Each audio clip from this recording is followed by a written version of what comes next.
बुद्ध के जीवन में यह उल्लेख है जब बुद्ध गुजरते हैं एक पहाड़ से, धूप है, प्यासे हैं। आनंद को कहा कि आनंद तू पीछे लौट कर जा, कोई 2 मील पीछे हम एक झरना छोड़ आए हैं, वहाँ से तू पानी भर कर ले आ, मुझे प्यास लगी है। वे एक वृक्ष के नीचे बैठकर विश्राम करते हैं। आनंद जाता है भिक्षा पात्र लेकर, लेकिन जब वह पहुँचता है तो उस झरने पर तो ठीक उसके सामने ही कुछ बैलगाड़ियां उस झरने में से निकल गई तो सारा पानी कूड़ा करकट से भर गया। जमी हुई कीचड़ ऊपर उठाई, सूखे और सड़े पत्ते ऊपर तैरने लगे। वह पानी पीने योग्य ना रहा। वह वापस लौट आया। उसने बुद्ध को कहा वह पानी पीने योग्य नहीं है, आगे चलकर कोई 4-6 मील दूर और नदी है, मैं वहाँ से पानी ले आता हूँ, आप विश्राम करें या चलते हो तो मेरे साथ चलें। लेकिन वह पानी तो पीने योग्य नहीं रहा है। बुद्ध ने जिद की। उन्होंने कहा तू वापस जाकर वहीं से पानी ले आ। जब बुद्ध ने कहा तो आनंद इनकार भी ना कर सका। फिर गया वह झिझकते हुए कि वह पानी बिल्कुल बेकार है। लेकिन जब आनंद वहां जाकर देखा तो पानी स्वच्छ हो गया था।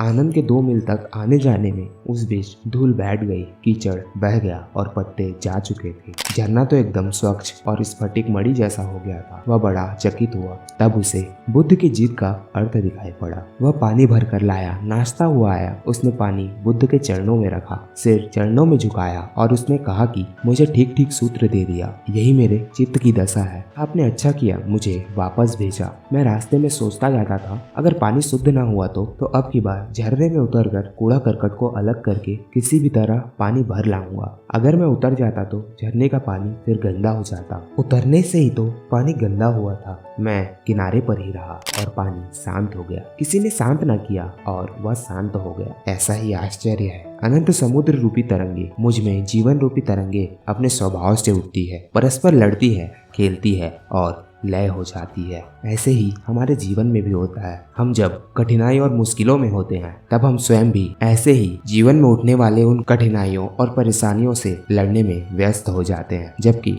अगर हम अपने कठिनाई और मुश्किलों को कुछ क्षण के लिए छोड़ दें या उन्हें समय दे दें तो आप देखोगे कि वह स्वतः ही समय रूपी रेखा के साथ शांत होने लगती है, क्योंकि तुम्हारे किए कुछ भी नहीं हो रहा। जीवन रूपी तरंगे स्वयं ही उठती है और स्वयं ही विलीन हो जाती है। तुम नहा के अपने को उस पर आरोपित किए बैठे हो। इस बात को याद रखना, अगर तुम कठिनाई और मुश्किलों के समय को समय देना सीख जाओ तो तुम्हारे जीवन की सारी परेशानियों का हल स्वयं ही निकल आता है। याद रखना, समय को समय देना सीखो, ना कि उसमें उलझ मत जाओ, क्योंकि यहाँ बहुत कुछ है जो अपने स्वभाव से ही बनता है, मिटता है, खोता रहता है। तुम दूर बस साक्षी हो जाओ तो तुम्हारे जीवन की परेशानियां व कठिनाइयां स्वयं में ही विलीन होने लगती है।